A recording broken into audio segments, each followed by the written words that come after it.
Hello, আশা করি সকলেই ভালো আছেন। দেশে দেশে বাইরে থেকে যারা আমার ভিডিওটি দেখছেন আন্তরিক শুভেচ্ছা অভিনন্দন। তো আজকে ছাদে একটা অনেক সুন্দর একটা ঘটনা হয়েছে। আমাদের ছাদ বাগানে যে পেয়ারা গাছটা রয়েছে, এই পেয়ারা গাছটার যে পেয়ারাটা, এই পেয়ারাটা আজকে অনেক বড় হয়েছে। আমি যদি আগে যে 2-3টা পেয়ারা ছিল, তার সাথে যে মোট 4-5টা পেয়ারা ছিল, এই পেয়ারাগুলো যদি আজকে না পারতাম তাহলে ওই পেয়ারাগুলো এই পেয়ারাটার মধ্যে বড় হতো। মানে আজকে যে পেয়ারাটা আমরা পারবো এই পেয়ারাটার মধ্যে বড় হতো।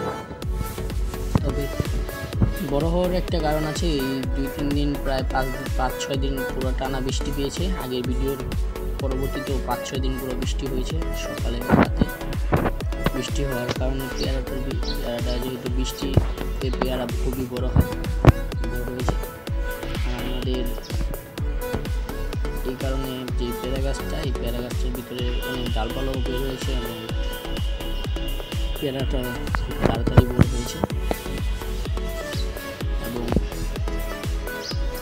আরও আগে 2 দিন আগেও পেরে ফেলতে পারতাম, যদি পারতাম তাহলে আর এত বড় হতো না, যতটুকু বড় গাছটার ভিতরে এখন হয়েছে। আর আমাদের যেই কাগজি লেবুর গাছের নিচে যে থানকুনি পাতার গাছগুলো রয়েছিল, এই গাছগুলো আবার আগের মতন হয়ে গিয়েছে। আর যে পোকা, একটা ছোটো পোকা, এই পোকাগুলো পাতাগুলোকে প্রতিদিন খেয়েই চলেছে পাতাগুলো। আবার প্রচুর পরিমাণ রোদ হলে মরে গাছ থেকে পড়ে যায়। আমাদের এদিকে যে কাঠ গাছগুলো রয়েছে, এই গাছগুলোর ভিতরে আগে অপরাজিতা বা নীলকণ্ঠ ফুলের গাছগুলো পেঁচানো ছিল, এখন হয়েছে। আর আমাদের গাছগুলোকে পুরো সিরিয়ালে একদম রাখা হয়েছে এক পাশে।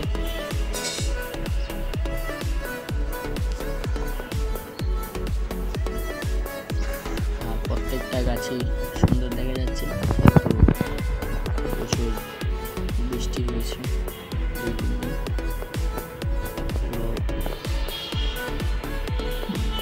লম্বা রাখা হয়েছে। যদি এই গাছগুলোকে ছাদের চারদিকে রাখা হয় খুবই সুন্দর দেখাবে, যেহেতু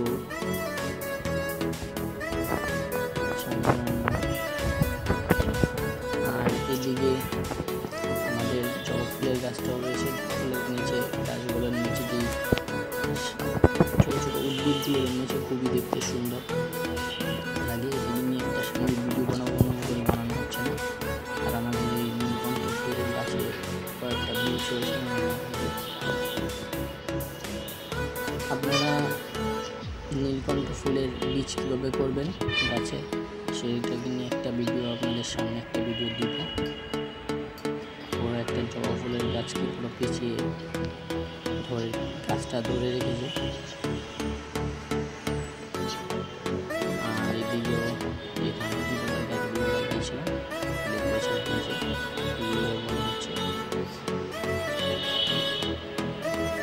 যদি সিরিয়ালে সবগুলো গাছ ছাদের চারদিকে রাখে খুবই সুন্দর দেখাবে।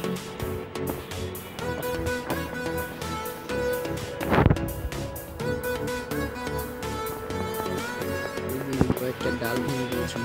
আর এইদিকে আমাদের যেই ডালিম গাছটা রয়েছে, এই ডালিম গাছটার ভিতরে প্রচুর পরিমাণ ডালে প্রত্যেকটা ডালে অনেকগুলো করে ডালিমের ফুল এসেছে। জানি না এগুলো থাকবে কিনা, তবে থাকার সম্ভাবনা প্রায় 95%।